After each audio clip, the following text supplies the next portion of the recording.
Welcome to the first episode of Hoodie Talk, powered by Hirehood. It's a unique video talk show for healthcare professionals. Today in our humble studio, we have an amazing personality, Mandy Blaney, co-founder of Joe-EM. Thanks, thanks Mandy to join our show. Recently, she shared an amazing sort of blog post in our website, and that has led to a lot of shares, and people started talking about this. And one of the words that stuck with me was about microbiome. Yeah. It seemed to be a buzzword, so I thought, I want to clarify it with you. What exactly is microbiome, and how can you maintain a good gut health to improve your health as a healthcare professional? And to be honest, I have heard in the last couple of years that healthcare professionals are very much, they don't look after their health much. They're constantly on their feet, and they're trying to do their work, and unfortunately they don't get time much to look after their health. So what's your take on it, and on it, Mandy? Okay, microbiome is definitely the buzzword at the moment, and rightly so. Probably for about the last 5 years or so, world leading experts are recognising now the importance of gut health, and health that is at the core of our health. Going back to your comment there about healthcare professionals, the unfortunate thing is that there isn't the access to good food for the healthcare professional. So my advice to someone like yourself would be, you can't change what's available, because that's not within our control. But what you can do is you can decide what you're going to fuel your body with every day. And that takes a wee bit of effort, and it takes a wee bit of advanced planning. So, when you're at home in the evening, you know what you're going to bring to work with you the next day. Mm-hmm. And this is going back to the school days, when your mother made sure that you had a healthy lunchbox. Your mother knew what you were having for breakfast in the morning. And by the way, what do you have for breakfast, Ray? Okay. I hope it's not coffee and sort of running out the door and grabbing a muffin or something. But that's become the trend. That's become the norm. Yeah. Like it's your 5 a day, for example, is your 5 fruit and veg a day. But the unfortunate thing that's happening now is the 5 a day for most people is their prescriptive drug. Mm. Yeah. This is fact now. That some people, it's more than 5 a day. It can be up to 17 tablets a day, or pharma drugs a day. So going back to your question about the microbiome, interestingly we're a human host for an ecosystem that resides within us, and that's what we refer to as the microbiome. Every individual is made up of about 100 trillion cells, but interestingly, there's only 10% of the human body that it contains our DNA. So there's 90 trillion cells that form the microbiome. That's a lot of cells. Yeah. So you want them to be healthy. And there's about 70% of that microbiome population that is within the gut. 80% of your immune system cells are in the gut. So if we don't have a healthy gut, then what happens to our immune system? The other thing about our gut is there's about 1,000, there'll be around 1,000 different species of microorganisms that reside within the gut. And those microorganisms generate and flourish depending on what food goes in every day. So if you imagine, that there's coffee going in every day, then that feeds a population of microorganisms that reside in the gut that need more coffee. Right here. So if I'm sure you've felt times yourself, and you'll hear your colleagues saying, I can't get going in the morning until I have my cup of coffee. That's because there's a signalling system that goes from the gut to the brain called the vagus nerve. Yeah. It's like a two-way communication channel. So the coffee microorganisms, they want more coffee. So it's a psychological thing, but it's actually coming from the gut. So it's the message that's coming from the gut. Mm-hmm. So it's not like mind over matter. The gut is the larger brain. And interestingly, when the baby is forming in the womb and cell division occurs, the cell divide is gut and brain. That started out as one cell. Mm-hmm. So you'll often hear people saying, I have a gut feeling on this. It's because your gut's right.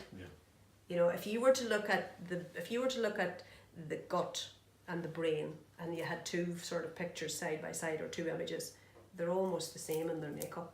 It's really, really interesting.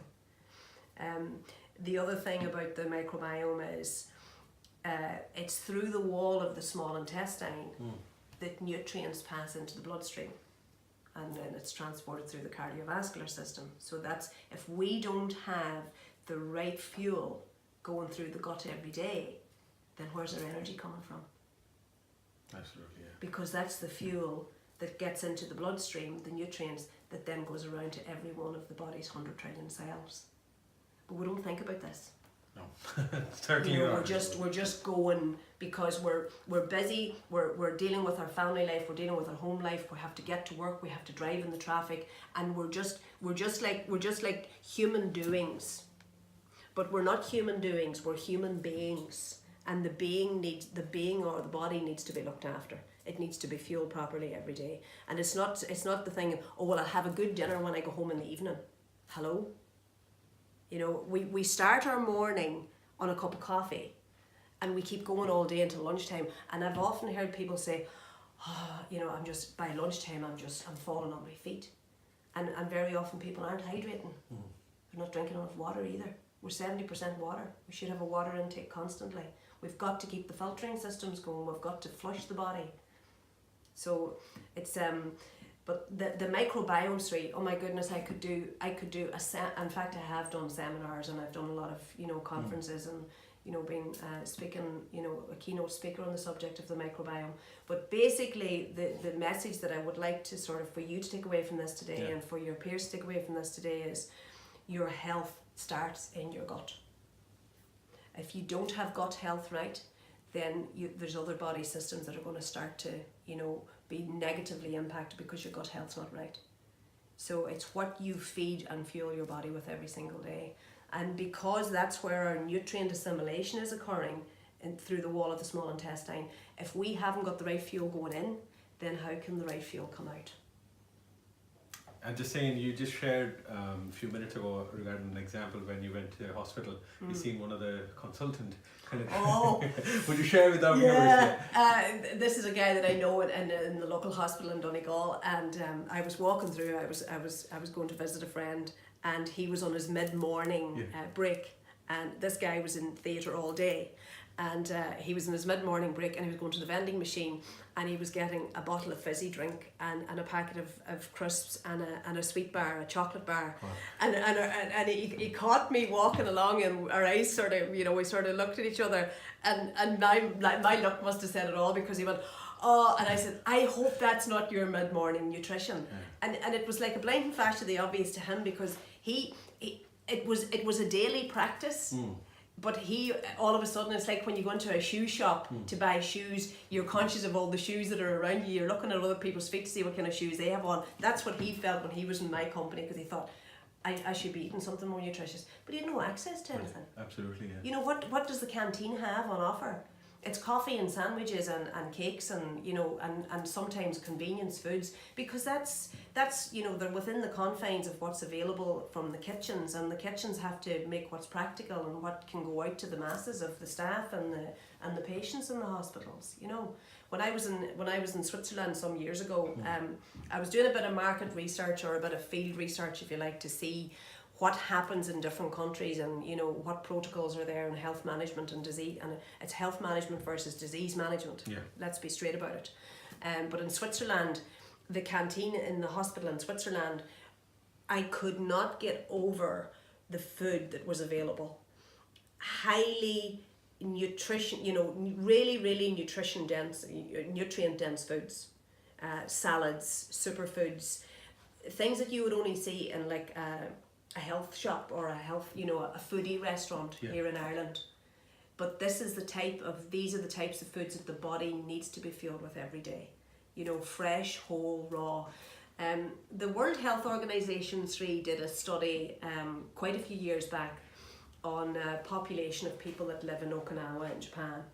And these people, interestingly, are living until their 100th year and longer. Really, yeah. But they're living a life full of energy and vitality, and they don't have any you know, disease. And there was 3 contributing factors to their longevity. Number 1 is that they eat fresh, whole foods that are produce of their own lands. So they eat foods in season. and they eat the animal from their own land. So that's interesting. I mean, we do not grow strawberries in Ireland in December. Absolutely, yeah. I don't know where that's coming from, but yeah. You know, and there's so many genetically modified foods out there. There's so many herbicides and pesticides. The mineral quality of soil's not good anymore. So, you know, we need to really look at what we're fueling our bodies with, and it's what's available in the supermarkets. It's what's available in the shops. You know, the green aisle is usually the smallest area of the supermarket. You know, people gravitate towards the frozen food section and, you know, the convenience food sections. We see it in service stations around the country where you as an executive, if you're travelling, you know, an hour to work every day, you pull in to fuel your car, but what fuel is there for you in the shop? Absolutely. Something really quick. It's something really quick. It's a sandwich or it's a packet of crisps or it's a chocolate bar. It's just something to take you. But then what do you eat when you get to work? So my message to you, Sri, as a performing executive, would be the most important thing that you can do is fuel your body every day and fuel it properly. And, you know, if I was advising you, I'd be saying, right, let's start with your gut. Let's get your gut health right, and then your assimilation of nutrients, your absorption of your good fuel is going to be much, much better. And that's going to have an impact on your vitality. It's going to have an impact on your day-to-day energy, on how you feel as well. You know, your cognitive function. Yeah. Like I would often see executives and workers struggling with their concentration span, clarity of thought. You know, you can see the body language, the stress is, oh my God, this is killing me. Like, you know, I can't even think straight.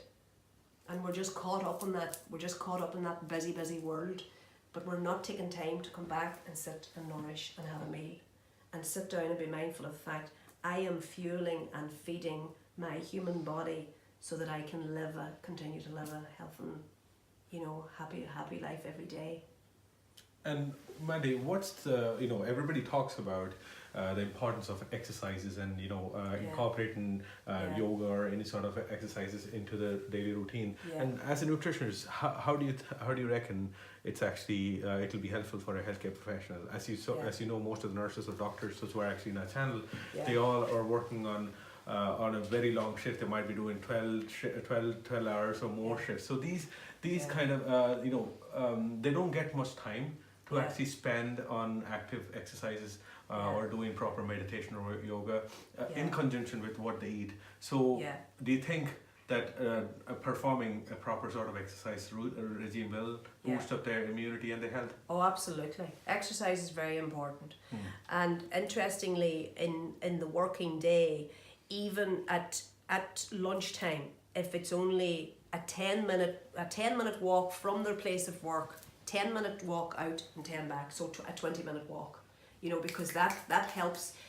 The body moving is one thing, but the body moving purposely and to switch off the mind from the busyness of the day, of the working day, to going out to getting a breath of fresh air.